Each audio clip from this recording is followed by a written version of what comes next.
Let's switch gears here real quick, and I know you're just getting in, but is there anything that is on your mind this week for Fremd's feelings? There is, Curtsy, and I just wanted to. I'm confused a little bit. I think Dana White's messing with my feelings here. Not my personal feelings, but everyone's feelings in general. You know, one week, what's that Katy Perry song? You're hot and then you're cold. Like, Dana White said this week on Tuesday night that he's just not looking for 32-year-olds. Now, that confuses me because last year or a couple years before that, that's all he signed was men in their 30s who have established, good MMA records. The year before that, we were only signed undefeated guys, 5-0, 6-0, undefeated guys like that.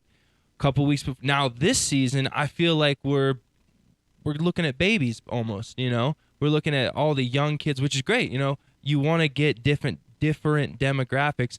I just feel that maybe going into a season of Contender Series, we should have just a blanket over, like, we're looking for young rising stars. We're looking for veterans. We're looking for anomalies. We're looking for this. We're looking for that.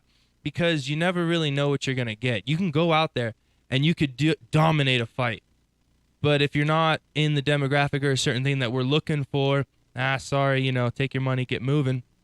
If you're not signing 30-year-olds, 32-year-olds, UFC would have never got Dustin Jacoby. Now, I know Dustin's old, but, I'm going to pay for that one later. But DJ is a legitimate athlete and a fighter. And yeah, he crossed that 30-year-old mark, but guess what, Curtsy? 30 is a new 20. 30 is a new 17, if you will, because that's when people just start figuring it out. That's when people start like, I'm getting my grown man strength. I'm starting to fill in. I'm starting to understand every facet of the game. Mm-hmm. So why not give that? Why even say that comment in the first place? That's just. I saw a bunch of tweets from higher up guys who are outside of the UFC who are older than 30, and they're just like, well, dang, should I just give up now, or what am I supposed to do?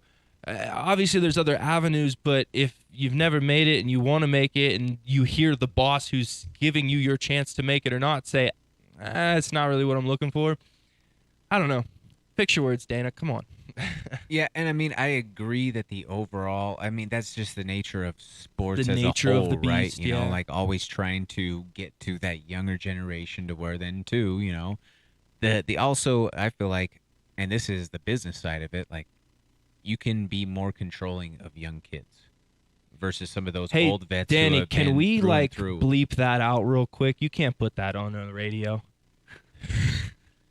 I think that it's what he's saying makes sense. It makes sense. It might have sounded not good. I get what you're saying. It's out not of sounding context, good. It would sound bad. So out of context. In that context, it's fine. So allow me to rephrase. So in terms of contract negotiations, stipulations, things of that nature, as to what you can enforce or have as an earning threshold and the cap on the earning potential. Yeah. You can much more easy, that young kid that doesn't know any better, and he just wants those 3 letters so bad he'll fight for free if you let him. Exactly. Versus you have that guy like a Dustin Jacoby, like a Chidi and Njokuani, like a his name is escaping me, but Josh Barnett's kid who came in and fought and beat the hell out of Johnny Barcelos that night. Those guys are all north of 30, but they're all extremely accomplished, talented, and world-class skilled fighters. Yeah. But they were some guys who early on, had the right, the highs and the lows of the game. Some of it were, might have been injuries. Some of it might have been management situations. But there are elite guys out there that are not in the UFC who are above 30 who could go in right now and win fights on any given night. Your Chris Camozzi's of the world for one of our other Denver guys. You can't tell me that he right now would not step in and be able to beat guys at 205. Dude, I seen Camozzi the other day at Landau's training. Dude's in shape.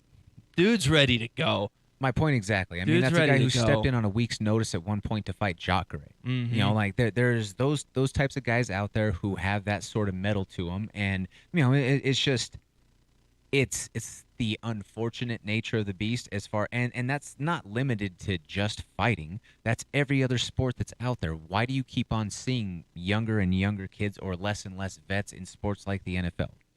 It's because I 100% agree with that. that's what I I'm just think, referring to on the controlling side. Yeah. Like a yeah. veteran is going to speak They up know more, their or worth, they know yeah. their worth. They're going to maybe be a little bit more of a thorn in the side of a promoter. Yeah. They're going to have their moments like Luke Rockhold did, where they're speaking out against the benefit situation or the overall long-term picture, Yeah.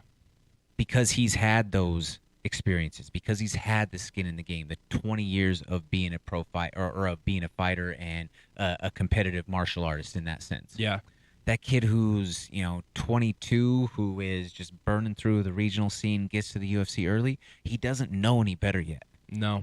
He will do whatever it takes, and he will and the thing is, with there not being any sort of collective bargaining or union, that's also the situation that you guys are unfortunately presented with, is you are regularly undercut by your peers for someone who 100%. just wants to have that opportunity. Just once. Yeah, I completely agree with that. So that's kind of circling it back, and it may have sounded bad coming out initially, but that's the overall. Curtsy wants to control them kids. Thank you so much for watching. Please hit that like, share, and subscribe button. That helps us continue to produce this original MMA content and bring it for you every single week. Tune in to the MMA Plug presented by DenverSportsBetting.com on 98.1 FM, Mile High Sports Radio on Wednesday nights from 6 to 7 p.m. or live stream at DenverSportsBetting.com/radio.